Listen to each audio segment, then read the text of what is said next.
Sebelumnya izin memperkenalkan kami di sini dari kelompok Eksam di SDN Cilandak 3. Saya sendiri Ibu Lela, pembimbing Urusan Kelas di SDN Cilandak 3. Dan 5 peserta didik ini sebagai anggota Eksam. Sebelumnya Ibu boleh memperkenalkan diri terlebih dahulu. Ya baik, perkenalkan nama Ibu Riana Julian. Ibu di kegiatan MPLS ini sebagai Ketua Pelaksana MPLS di SDN Cilandak 4. Dan ini Ibu Yayas Versi sebagai Ketua Pelaksana MPLS di SDN Cilandak 3. Langsung aja Bu ke pertanyaan. Yang pertama, boleh diceritakan bagaimana pelaksanaan MPLS di Cilandak 4? Apakah terlaksana dengan lancar atau ada hambatan tertentu? Untuk pelaksanaan MPLS di Cilandak 3 dan 4, alhamdulillah terbilang lancar. Meskipun siswanya banyak, tapi semua bisa mengcover berkat kerjasama dari guru-gurunya, dari guru kelas 1 sampai guru kelas 6. Semua ikut kerjasama dalam kegiatan MPLS.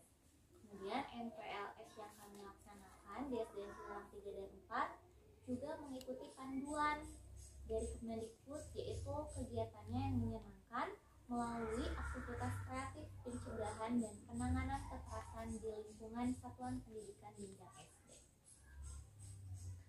Pertanyaan yang kedua akan disampaikan oleh Nurul. Apa saja yang dilakukan anak-anak saat melaksanakan MPLS?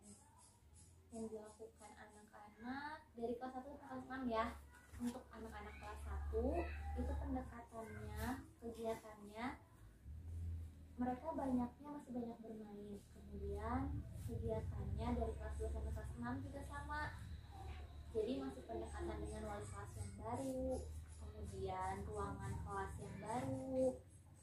Tapi tetap diselingi dengan ice breaking dan juga kegiatan-kegiatan yang lebih ke mengenal tentang pencegahan kekerasan yang sering terjadi di sekolah. Seperti itu.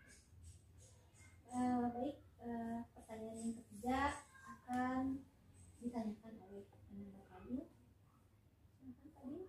Bisa diceritakan Bu bagaimana pendekatan Ibu dengan peserta didik baru?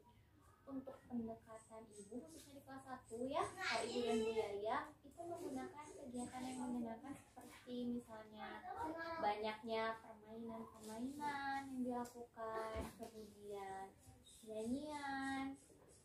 Dan untuk kelas 1 itu masih pengenalan lingkungan sekolah, mulai dari ujung sekolah dari kelas 3 itu sampai ujung kelas 6 semuanya diperkenalkan, tapi dengan cara yang tadi menyenangkan. Jadi mereka tidak jenuh, tidak kaget karena masih transisi dari PAUD ke SD. Pertanyaan yang keempat akan ditanyakan oleh Andrea Tagina. Apa tantangan terbesar yang dihadapi pada siswa kelas 1 sekarang ini? Sangat menantang. Karena apa? Karena siswanya terlalu banyak dan karakternya pun berbeda-beda. Tapi meskipun menantang, kita harus punya caranya gitu, ada cara sendiri kita mengelompokkan siswa di situ. Jadi tantangan itu bisa tetap kita terlaksana. Pertanyaan yang kelima akan ditanyakan oleh Handana Santi. Berapa banyak siswa yang mengikuti MPLS di Cilandak 3 dan 4? semuanya di kelas 1 sampai kelas 6 atau kelas 1 aja. Kalau untuk kelas 1 itu di Cilandak 3 ada 43 siswa, dan di kelas Cilandak 4 kelas 1 nya itu ada 41. Jadi totalnya semua ada 84 siswa. Pertanyaan yang terakhir ya Bu. Iya. Boleh diceritakan bagaimana harapan Ibu jika MPLS ini sudah selesai dilaksanakan? Harapannya khususnya untuk di kelas 1 setelah MPLS dilaksanakan selama 12 hari, saya berharap anak-anak yang dari transisi PAUD ke SD itu mereka bisa lebih merasa bahwa pembelajaran di SD itu sebenarnya menyenangkan, dan juga mereka tahu bahwa ada banyak hal yang sebenarnya diperbolehkan dan tidak diperbolehkan, terutama dalam segi kekerasan